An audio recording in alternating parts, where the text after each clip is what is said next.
अगर जमीन यहाँ से निकल रहा है मतलब आदिवासी मूलवासी खत्म हो रहा है। यहाँ का जो प्रतिनिधि बनते हैं, मुखिया बनते हैं, विधायक बनते हैं, वार्ड बनते हैं, प्रमुख बनते हैं, सामाजिक अगुवा का काम करने का जो झूठा सोच का जो ढोंग रखते हैं, उन लोग क्या होता है, अगुवा करते करते पैसा का चक्कर में, हेलीकॉप्टर चढ़ने का चक्कर में, सफारी चढ़ने का चक्कर में गरीब गुरुआ लोगों का जमीन, गैरमजरूआ जमीन, पहनाई पुजारी जमीन को दलाली करना सीख लेते हैं और झूठा ग्राम सभा को दिखा करके वो लोग बेचने का काम कर देते हैं। शासन अपना, सरकार अपना, और जमीन लूट रहा है और आदिवासी को छलने का काम किया जा रहा है। मुखिया, सरपंच, थाना प्रभारी और आपका प्रमुख, ये लोग अगर आप करप्ट निकल जाए तो कोई माय का लाल नहीं है जो कि इस जमीन को बचा सकता है। रिंग रोड के अंदर में आप देखिए, सच्चाई का बात है, जो प्रतिनिधि है बनते हैं वही दलाली में लग जाता है। प्रमुख बने हैं तो तामझाम में, ठीक है तामझाम कीजिए, जहां करना है। अरे पैसा केवल दलाली करके, जमीनें बेच करके मिलेगा? 5 साल में क्या मुखिया एक हेलीकॉप्टर और सफारी और फॉर्च्यूनर कहां से पैसा आता होगा जी? हमारा गठबंधन का सरकार भी फेल है और भारतीय जनता पार्टी का सरकार भी। इस साल में जेपीएससी कितना हुआ है? 7वां जेपीएससी हुआ है। वो भी लूटपाट करके, घूस पैठी करके। स्टेट गवर्नमेंट का जितना भी सर्विस है, आपका सचिवालय का नौकरी बोलिए, चाहे कोर्ट का नौकरी बोलिए, चाहे इस तरह का जिससे सरकारी विभाग का नौकरी निकल ही नहीं रहा है। खनिज संपदा से संपन्न झारखंड राज्य अपने आप में एक बड़ा महत्व रखता है और यही वजह है कि पूरे विश्व के पटल पर प्रख्यात है। झारखंड राज्य में यह भी सच है कि यहाँ के लोगों ने, आदिवासी बहुल राज्य होने के बावजूद भी यहाँ के आदिवासियों ने जल जंगल जमीन की लड़ाई लड़ते रहे हैं। यहाँ तक कि अब तक उनका जो हक अधिकार रहा है वो उन्हें नहीं मिल पाया।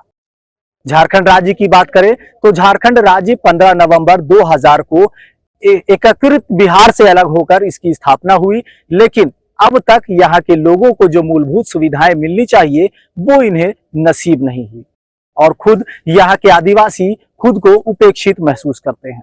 तो बात कर रहे थे झारखंड राज्य के 23 वर्षों के सफर का।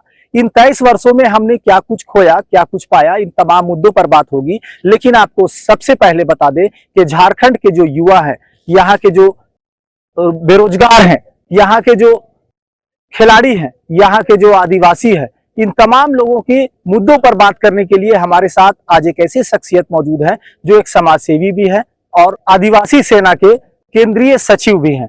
इनका नाम है राजेश लिंडा जी। लिंडा जी, सबसे पहले आपको जनसभा में स्वागत है। आप मेरी ओर से और सारे आदिवासी संगठन, मेरी संगठन की ओर से आपके चैनल जनसभा को कोटि कोटि धन्यवाद। आप मेरे यहाँ पे आए और इंटरव्यू ले रहे हैं। राजेश जी, सबसे पहले हम बात करेंगे, झारखंड राज्य अपने 23 वर्षों का सफर पूरा कर चुका है।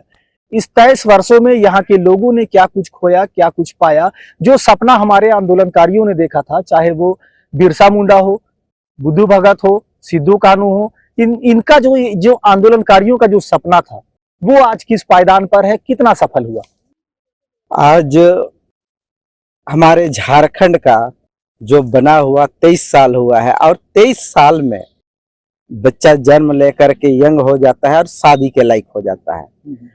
तो इसी तरह हमारा जो झारखंड है 23 साल में जरूर हमारे बिरसा मुंडा से लेकर के आपको आजादी तक और आजादी के बाद हमारे झारखंड बनने तक बहुत सारे आंदोलनकारी अपने खून का भी बलिदान दिए। कितने कोई अपने बच्चों को खोए, बीवियों को खोए और बहुत कोई पति को खोए, गार्जियन को खोए, बच्चा अनाथ हो गए, विधवा हो गए और तभी ये झारखंड बना है। और मैं कहना चाहता हूं कि 23 साल में जिस समय 3 स्टेट बना, छत्तीसगढ़ और इस तरह का 2-4 स्टेट बना, जब झारखंड बना, लेकिन उनके दर्ज में आप देखा जाए तो अभी भी झारखंड पीछे है। मैंने जवान हो करके भी अभी जवान झारखंड नहीं हो पाया है। यहाँ विभिन्न पार्टियों का, झारखंड मुक्ति मोर्चा का हो, कांग्रेस का हो, यह भारतीय जनता पार्टी का सरकार बनी जो लंबी समय तक अपना राजपाट चलाया।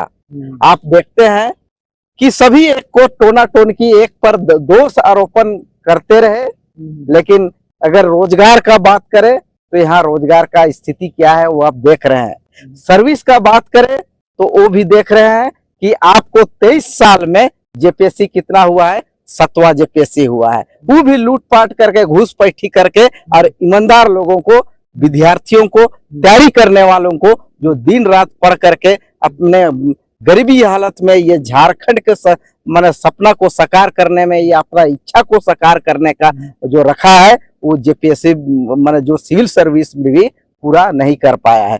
अब अभी सोचिए 23 साल में 7 जेपीएससी, इसका मतलब क्या समझ रहे हैं आप? माने 7 साल का ही माने झारखंड है, उसका एज 7 साल का है। अरे कम से कम 20 जेपीएससी होना चाहिए ना, जितने भी कठिनाई होगा तो 20 जेपीएससी। राजेश जी, झारखंड युवाओं का प्रदेश कहा जाता है, बावजूद यहाँ के युवा अपने अधिकार को लेकर, नौकरी, नियुक्ति, इन तमाम चीजों को लेकर सड़क पर आंदोलन करते दिखते हैं। तो कहाँ दिक्कत है, कहाँ पेच फंस रहा है, कौन दोषी है?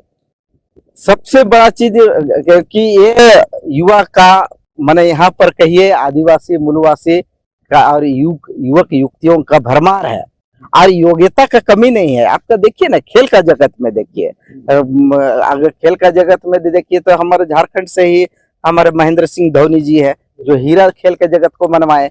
उसी तरह पढ़ाई के क्षेत्र में भी माने लोग अब हर चीज में आगे झारखंड वासी बढ़ गए हैं।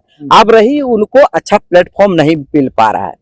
अच्छा प्लेटफॉर्म मतलब अब इसी को देखिए जेपीएससी का, और लोग दिन रात पढ़ रहे हैं। अगर 20 जेपीएससी होता तो कम से कम 80% लड़का कंपटीशन में जो उस योग्य है, जो कंपटीशन का तैयारी दिन रात लाइब्रेरी में, घर में बैठ करके अपना समय बिता रहे हैं, अपना माँ बाप का पैसा खर्चा करके जो कर रहे हैं, अपना इच्छा माने जो जेपीएससी में सिविल सर्विस में सफलता हासिल करने का जो सोच रखे थे, वो तो चकनाचूर हो गया। अरे कितना पेशेंस रखेगा आदमी? सोचिए कि 7 जेपीएससी हुआ। इसी तरह कई माने केवल जेपीएससी और सिविल सर्विस का बात नहीं है, आपका स्टेट गवर्नमेंट का जितना भी सर्विस है, आपका सचिवालय का नौकरी बोलिए, चाहे कोर्ट का नौकरी बोलिए, चाहे इस तरह का जिससे सरकारी विभाग का नौकरी निकल ही नहीं रहा है। सरकारी विभाग के लोग माने रिटायरमेंट पे रिटायरमेंट हो जा रहा है, उसको जबरदस्ती उसे माने रिटायरमेंट के बाद भी काम दे रहा है, अनुकंपा में दे रहा है। नौकरी और नियुक्ति के मामले में सरकार विफल है, एकदम विफल है। कोई भी सरकार, तीनों पार्टी का सरकार, हमारा गठबंधन का सरकार भी फेल है और भारतीय जनता पार्टी का सरकार भी। राजेश जी, एक अलग सवाल मेरा होगा कि जल जंगल जमीन की लड़ाई हमेशा से यहाँ पर मुखरता से सभी लोगों ने बात किया, लेकिन आज भी पूरे झारखंड राज्य में खासकर आदिवासियों की जो जमीन लूट का मामला है, ये दबने का नाम नहीं ले रहा कि आखिर क्यों भोले भाले जनता को, आदिवासियों को यहाँ लूटा जाता है? कहाँ कमी है? क्या कागजात में कुछ कमी है, या फिर कुछ मुख्यमंत्री की तरफ से या तानाशाह जो एक तरह से कहा जाए कि जो नौकरशाह है वो हावी नजर आता है? बिल्कुल, आप यहाँ तीनों पार्टी जल जंगल जमीन और बिरसा मुंडा का बात करते हैं, और तीनों पार्टी बिरसा मुंडा का जो कसम खा करके, उनके मन्नत लेकर के राजनीतिक करते हैं, उनका केवल दिखावा है। क्योंकि यहाँ जितने क्रांतिकारी लोग हैं, जो अपने जो वीर शहीद लोग हैं, जो शहीद हो चुके हैं, यहाँ का जल जंगल जमीन और यहाँ का खनिज पदार्थ को सुरक्षा करने के लिए ही लड़े हैं, शहीद हुए हैं। अब आपने पूछा कि यहाँ के बहुत सारा लोग जमीन लूट जा रहा है, राज अपना, शासन अपना, सरकार अपना, और जमीन लूट रहा है, और आदिवासी को छलने का काम किया जा रहा है। ये कहां पर कमी है, ये मैं बताना चाहता हूँ। पहला कि सरकार इसमें जो पेशा act, CNT act, SPT act, उसको सख्ती से लागू नहीं कर रहा है। कुछ दिन पहले हमारे माननीय हेमंत सोरेन जी पेशा एक्ट मैंने यहाँ पास कराए, अभी तक लागू नहीं की है। उसी तरह सीएनटी, जब सीएनटी एसपीटी का बात चला था, उसको सशक्ति से लागू नहीं हो पा रहा है। यहाँ पे क्या माना, आप देखिए सेटलमेंट, सादा पट्टा या इस तरह का बेच बाच करके, बिचवा करके, क्योंकि कानून कठोर है, लेकिन उससे पदाधिकारी लोग या शासन प्रशासन, यहाँ का सरकार उसको सशक्ति से लागू नहीं करा पा रहा है, जिसके कारण यहाँ का जमीन निकल जा रहा है। दूसरी चीज, अगर जमीन यहाँ से निकल रहा है, मतलब आदिवासी मूलवासी खत्म हो रहा है। मतलब आप जानते हैं कि आदिवासी मूलवासी जिस तरह मछली पानी के बिना तड़प तड़प करके मरने वाला होता है, उसी तरह यहाँ का आदिवासी लोग जितना भी कह लीजिए वो खत्म हो जाएगा जमीन के बिना। आप देख लीजिए, उदाहरण मैं देता हूँ, कैसे बचाया जाए इन्हें? मैं पहले उदाहरण देता हूँ, चढ़ी को देख लीजिए, आपका हिंदपीढ़ी को देख लीजिए, वहां पे आदिवासी दिखते हैं? नहीं दिखते हैं। आपको बड़ा बड़ा पोस्टर नेता लोग, कुछ लोग 2-4% नेता लोग के साथ दिखा लेंगे, लेकिन आदिवासी अगर देखा जाए वहां तो लिप्त। सच्चाई है कि उनका झोपड़ी तक भी नहीं बचा है और रोड में सोते हैं। आप जा करके इसको, माने हम लोगों से अपील भी करते हैं, जा करके अपने से लोग देखे। आपने पूछा कि कैसे इसको बचाया जा सकता है। देखिए, अभी बचाने का ही है कि सबसे पहले जो सद्दा पट्टा का जो जमीन जो लूटने का काम कर रहे हैं, या आप देखिएगा कैसे कैसे खत्म हो रहा है कि यहाँ का जो प्रतिनिधि बनते हैं, मुखिया बनते हैं, विधायक बनते हैं, वार्ड बनते हैं, प्रमुख बनते हैं, सामाजिक अगुवा का काम करने का जो झूठा सोच का जो ढोंग रखते हैं, उन लोग क्या होता है, अगुवा करते करते पैसा का चक्कर में, हेलीकॉप्टर चढ़ने का चक्कर में, सफारी चढ़ने का चक्कर में गरीब गुरुआ लोगों का जमीन, गरमजरुआ जमीन, पहनाई पुजारी जमीन को दलाली करना सीख लेते हैं और झूठा ग्राम सभा को दिखा करके वो लोग बेचने का काम कर देते हैं। जब हम लोग आंदोलन करते हैं, आंदोलनकारी किसी का नहीं होता है, वो ईमानदारी का लड़ाई लड़ना चाहता है, जल जंगल जमीन का लड़ाई लड़ना चाहता है, लेकिन जनप्रतिनिधि लोग क्या करता है, सेटिंग करता है। उधर थाना से सेटिंग करेगा, उधर सरकार से सेटिंग करेगा, और वही लोग प्रतिनिधि। तो क्या ये जनप्रतिनिधि मुखिया से बड़ा है, मुख्यमंत्री से बड़ा है? मुख्यमंत्री खुद आदिवासी नेता है, आदिवासी आंदोलनकाली का बेटा है, और ये इन्होंने सीधे आदिवासियत के नाम पर ही सत्ता पर काबिज हुए हैं, तो फिर वो अंकुश क्यों नहीं लगाते फिर? क्योंकि सीएम है, और सीएम साहब उस घर घर जा करके तो देखेंगे नहीं, कौन उसके लिए एक छोटा हमला सरकार है तो उनकी जिम्मेवारी है, उनको भी दबिश बनानी चाहिए, उनको सख्त कानून लाना चाहिए ना। फिर बिल्कुल है, कानून तो पेशा एक्ट, सीएनटी एक्ट, सभी तरह का कानून मैंने हमारे आदिवासी को सुरक्षा के लिए कवच है।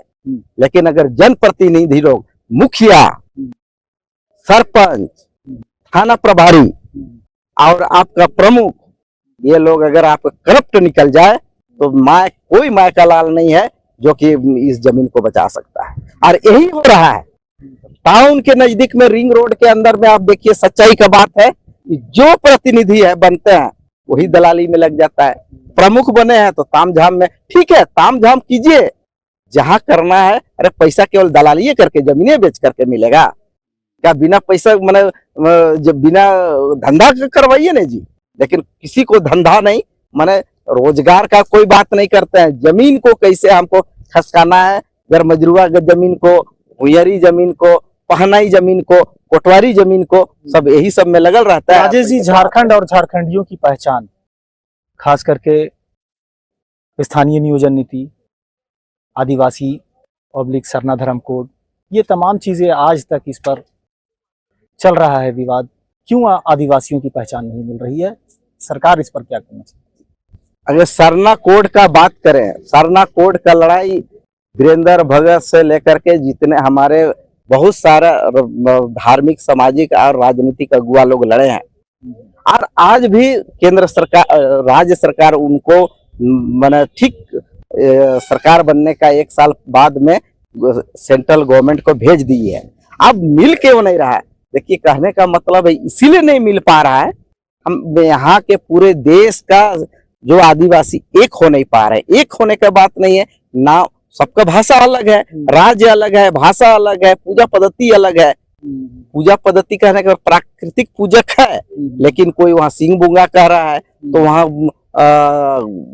कोई दूसरे नाम से भगवान को पुकार। सब जब तक क्यों तभी सरना कोड मिल सकता है जब पूरे देश के सभी राज्य के जितने सरना धर्मावलंबी लोग हैं, माने जो प्राकृतिक पूजक है, एक मंच में आएंगे और एक मंच से एक कोड का या सरना कोड का कहे या किसी भी कोई भी नाम दे, तभी जाकर के सरना कोड मिलेगा। राजेश जी, वर्तमान हेमंत सोरेन की सरकार, जो गठबंधन की सरकार है, ये आपके अधिकार, आपकी योजना, आपकी सरकार के माध्यम से तीसरे चरण की शुरुआत कर रही है और गांव-गांव में, पंचायत में जाएगी। तो खास करके जो ग्रामीण क्षेत्र के जो लोग हैं, उनको जो सरकारी योजनाओं का जो लाभ मिलना चाहिए, वो कहाँ तक उन्हें मिल पाता है? देखिए, योजना सब बनाते हैं, योजना बनता है और लागू करने का सरकार कोशिश करती है। लेकिन अब योजना बना आज और लागू कराएंगे 4 साल बाद। यहाँ तो बजट बना 5 लाख का, और जब उसको मिलते मिलते 5 लाख का वैल्यू कितना हो गया, 1.5 लाख हो गया। कहाँ से आपको घर बनाएगा? आवास का आप बनाने जाइएगा 3 लाख 3.5 लाख रुपया का आवास योजना का है। कोई भी योजना, ये उदाहरण दे रहा है। आप उसको 4 साल के बाद घर बनवाइएगा तो ईटा, बालू, सीमेंट और लेबर कोस्ट सब बढ़ जाता है, तो ऑटोमेटिक है उसका वैल्यू कितना हो गया, 1.5 लाख का हो गया। ना घर बनेगा, ना छत बनेगा, ना गरीब का भलाई होगा। तो कहने का मतलब है जितना योजना बनाना है, अगर सरकार से हम यही उम्मीद करते हैं, और माननीय हेमंत सोरेन जी से, ये माटी का सरकार है, ये जल जंगल जमीन का सुरक्षा करने वाला का, अगर आपने को मानते हैं तो आपको योजना को, जो भी योजना बनाए 1 साल 1.5 साल के अंदर उसको या माने लागू करते हैं, बना देते हैं। आपके द्वारा आपके सरकार जो कर रहे हैं वो अच्छा योजना है। लेकिन तो माना जा सकता है कि सरकारी योजनाओं में बिचौलिया जो है वो सेंधमारी कर रहे हैं। तो जब योजना का लाभ नहीं मिल रहा तो कहीं ना कहीं जो बिचौलिया है वो सरकार का योजना से खेल रहे हैं। नहीं, ऐसा कुछ मैंने ट्राई तो सब करते हैं। अब मैंने देखिए, बिचौलिया कोई भी कहीं भी, राजनीतिक से लेकर के आपको योजना या कोई भी, आज बैंक में भी बिचौलिया है, आपका माने हर जगह बिचौलिया होता है। लेकिन बिचौलिया होने का मतलब उसको अगर उचित रेट लेकर के, उचित मेहनता करके अगर बिचौलिया करता है तो उसको हम खराब नहीं कहेंगे। लेकिन पूरे अगर उसको चौपटे करने का बात करेंगे तो बिचौलिया खत्म नहीं होगा, बिचौलिया रहेंगे लेकिन कम है अभी। हालांकि सरकार का कहना यह है कि भ्रष्टाचार मुक्त झारखंड है। पूरे झारखंड में आप कह रहे हैं कि ग्रामीण क्षेत्र में आदिवासियों की जो जमीन है, मुखिया है, सरपंच है, ये सब जो है वो दलाली करते हैं, इस तरह का करते हैं। तो ये कैसे दलाली कर पाते हैं? सरकारी योजनाओं को कैसे खेलते हैं? खास करके कैसे लोगों को अंधेरा में डालते हैं? क्या होता है इसमें? ये योजना मैंने जो टाउन के नजदीक वाले जितने भी टाउन के या राजधानी रांची के रिंग रोड के अंदर में जो प्रतिनिधि है, सरकारी योजना को ध्यान कम देते हैं और जमीन पे ज्यादा ध्यान रहता है। क्यों? आप जानते हैं कि माने ये एक बन गया है, एक ढकोसला बन गया है। माने हम लोग तो यही सोचते हैं कि अगर पूरे प्रतिनिधि लोग में से गिने चुने, सब कोई नहीं होते हैं। अरे कोई तो माटी का माने जो उसको जो कसम खा करके जो प्रतिनिधि बनते हैं कि हमको लोगों का सेवा करना है, वो लोग तो ईमानदार रहेंगे ही रहेंगे। लेकिन औसत कम हो गया है। अब औसत इसलिए कम है, मैं बता रहा हूँ, औसत इसलिए कम है क्योंकि आप देखिए कि अरे 5 साल में क्या मुखिया एक हेलीकॉप्टर और सफारी और फॉर्च्यूनर कहाँ से पैसा आता होगा जी? अगर सरकार भी उतना योजना नहीं देता है, सरकारी योजना से भी उतना पैसा नहीं कमा पाएगा। लेकिन वहीं पर वो लोग क्या करता है, जमीन का दलाली, यहाँ का जल जंगल जमीन का दलाली करना। मुखिया, सरपंच और जनप्रतिनिधि जो है वो सेवक बन के मेवा खाने। हाँ, वो लगा हुआ है, लगा मतलब प्रतिशत ज्यादा है और ईमानदार लोग का कम है। राजेश जी, एक अलग सवाल होगा मेरा कि राज्य से तो हमने बात कर ली, केंद्र की बात करेंगे तो केंद्र की मोदी सरकार भी झारखंड आई, करोड़ों का सौगात दे करके यहाँ से बड़े बड़े भाषण दे करके गए। क्या केंद्र की योजनाएं झारखंड में जो 100% जो लागू होना चाहिए वो हो पाता है? कितनी सच्चाई है इस बात में? हमारे देश के प्रधानमंत्री माननीय नरेंद्र मोदी जी जो बिरसा जयंती के नाम से जो आए उलिहातू में, वो अभी 24 में चुनाव है, यहाँ बिंगुल माने फूकने आए हैं। उनका 6 महीना 7 महीना से उनका योजना बने चल रही थी, उनका पूरा भारतीय जनता पार्टी का माने प्रोपेगेंडा ये लोग किया है वहाँ का। अरे माने एक सबसे बड़ा दुख की बात क्या है यहाँ कि पहला एक जिसे माने एक औरत को जेल भेज दिया। ठीक है, क्या उसका प्रोटोकॉल है? अरे जनप्रतिनिधि है, हो सकता है उसको जांच पड़ताल करके छोड़ा जाए, लेकिन उसको जेल भेज दिया गया। दूसरा चीज, आप उलिहातू अगर गए होंगे और नहीं गए हैं तो कभी जाके देखिएगा। रोड तो खैर से दिखावा के लिए लोग चलिए बना दिया, लेकिन वहाँ का जो ग्राउंड लेवल है, वहाँ का माने बिरसा मुंडा का अगल बगल उलियातू गांव के पास पड़ोस के और उनके खानदान का बात भी करें तो बहुत ही दयनीय है। हम लोग जा करके देखे, अगर ठीक है कोई क्या आपको माला पहना देंगे तो चलेगा? आपको गमछा दे देंगे तो आपका जीवन चलेगा? माने वीर शहीद के वंशज को अगर हम उसको सुरक्षित नहीं करेंगे, उनका रोजी रोटी का व्यवस्था नहीं करेंगे, उनका कपड़ा मकान का व्यवस्था नहीं करेंगे, और उसको हम केवल यहाँ दिल्ली से आकर के या माननीय हम लोग का इधर हेमंत जी राजधानी से जा करके माने माला पहनाएंगे तो क्या चलेगा? माने उनका पेट चलेगा? नहीं चलेगा। मूर्ति बना दिए, करोड़ों रुपया, वहां हमको लगता है कई करोड़ उसका आने से खर्चा हुआ। उतना अगर उस क्षेत्र में शिक्षा में, विशेषकर मैं कहता हूँ शिक्षा में, अगर उस क्षेत्र में शिक्षा का बात करें, जब लोग शिक्षित होते हैं तो अपना स्वराज भी कर लेते हैं, रोजगार कुछ कर लेते हैं, कहीं टाउन में भी अच्छा अपना कोई बैंक में, प्राइवेट बैंक हो चाहे फैक्ट्री में कुछ काम कर लेंगे, या उस क्षेत्र में कुछ धंधा पानी के लिए फैक्ट्री के लिए या फैक्ट्री खोल दे, या कुछ खेती जो खेती बाड़ी के लिए अच्छा एकदम बहुत अच्छा उधर है, खेती बाड़ी के लिए अगर सीढ़ी नुमा खेत है, अच्छा डैम उम बना करके लोगों को खेती बाड़ी। राजेश जी, एक अंतिम सवाल होगा मेरा कि मुख्यमंत्री हेमंत सोरेन का जो 3 साल का कार्यकाल है वो हर चौथे साल में भी प्रवेश कर रहे हैं, ऐसे में इनका जो कार्यकाल रहा, जो सरकार रहा, वो कैसा रहा? खास करके आप जिस समाज से आते हैं, जिस समुदाय से आते हैं, राजेश लिंडा, आपके समुदाय के लोग कितना मुख्य धारा की ओर आए हैं और क्या कुछ? माननीय हेमंत सोरेन जी का 4 साल कार्यकाल खत्म हुआ, वो अपना प्रयास किए हैं, लेकिन यहाँ लोग संतुष्ट नहीं है। 1.5 साल तो आपको एक कोरोना का लेकर के आप पास कर दिए, भलाई किए आप, नो डाउट कि आप काम नहीं किए, लेकिन जितना तत्परता के साथ आपको करना चाहिए वो नहीं कर पाए। आपको अभी आपने पूछा कुछ देर पहले कि नियोजन नीति, CNT SPT, पेशा, ये सब अभी पड़ा कपड़ा रहा है क्या? आप अंतिम टाइम में आप मैंने दिखावा करेंगे, ये लोग इस सबको लागू करेंगे? तो आपको संथाल परगना में भी जा करके देखिए, उनके क्षेत्र में भी जा करके, रांची के इर्द गिर्द में रिंग रोड के बाहर में थोड़ा सा केवल आप लोधमा का इस साइड जाइए, उधर आपको तमाड़ की तरफ जाइए, माने जितना होना चाहिए वो नहीं हो पाया है। और शिक्षा में भी जो शिक्षित होकर शिक्षा दीक्षा इस सब का भी आपको कार्य भी आज भी पहन रहे हैं बिरसा मुंडा के गांव में, आप जाकर के देख सकते हैं। उनका अगर हम उनका पोता को देख, कल हम जाकर के हम लोग मिले ग्राउंड लेवल से, उनका खटिया नहीं है, उनका बाथरूम नहीं है। क्या हम लोग वो मैंने वीर शहीद के लिए जो मैंने पूरे देश के लिए लड़े, पूरे राज्य के लिए लड़े, क्या सरकार उतना उसका बाथरूम बना नहीं सकती है? बड़ा जो बाथरूम का योजना जो लाए थे, मैंने आपको पानी का योजना लाए हैं, बाथरूम का योजना लाएगा, बाथरूम भी ठीक से नहीं है। अरे कम से कम उसको उनका पीढ़ी को संरक्षित करने के लिए तो उनको उनके लायक शिक्षा में, दीक्षा में, नौकरी में तो देना होगा। बिल्कुल। तो बहुत बहुत धन्यवाद राजेश जी। ये थे हमारे साथ राजेश लिंडा, जो कि अपने आप में एक मुखरता से, एक ऐसे समाज सेवी हैं जो कि मुखरता से जन मुद्दों को पहुंचाते हैं लोगों तक।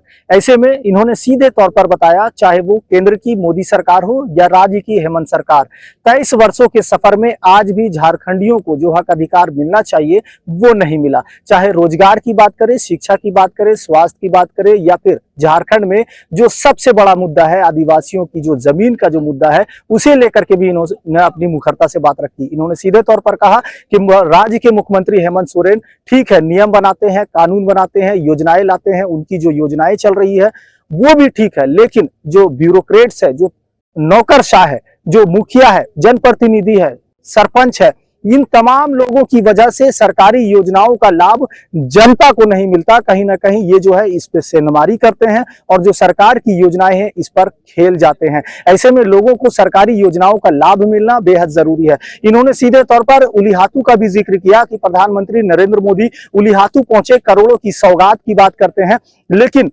यहाँ के जो झारखंड की जो मुख्य सबसे प्रमुख चीज है, झारखंडियों की जो पहचान है, सरना आदिवासी धर्म कोड जो है वो अब तक नहीं मिला। राज्य के मुख्यमंत्री के तरफ से इन्होंने कहा कि मुख्यमंत्री के तरफ से भी योजनाओं का लाभ देने की बात की जाती है, लेकिन अंतिम पायदान पर ग्रामीण क्षेत्र में जो ग्रामीणों को जो लाभ मिलना चाहिए, जो अधिकार मिलना चाहिए, वो नहीं मिला। सीधे तौर पर इन्होंने ये भी कहा कि भ्रष्टाचार अब भी बदस्तूर जारी है और इसे जब तक समाप्त नहीं किया जाएगा, झारखंड उन्नति के राह पर आगे नहीं बढ़ेगा। तो ऐसे ही खबरों के लिए लगातार बने रहे जनसभा के साथ। फिलहाल मुझे दीजिए इजाजत।